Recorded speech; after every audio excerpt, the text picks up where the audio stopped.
Welcome back to another technical deep dive here in the debug zone. Today, we're tackling a big question and breaking it down with insights from other users. Hopefully, this clears up some misconceptions and helps you get the answer you need.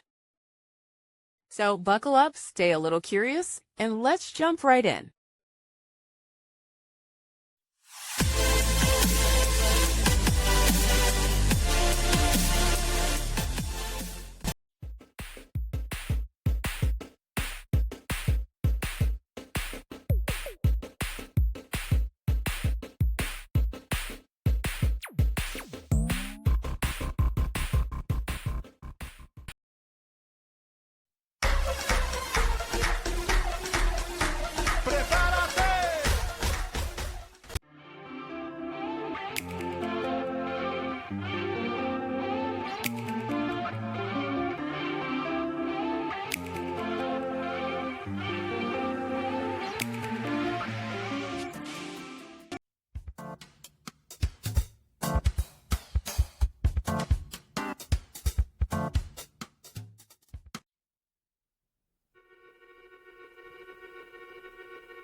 And that's a wrap.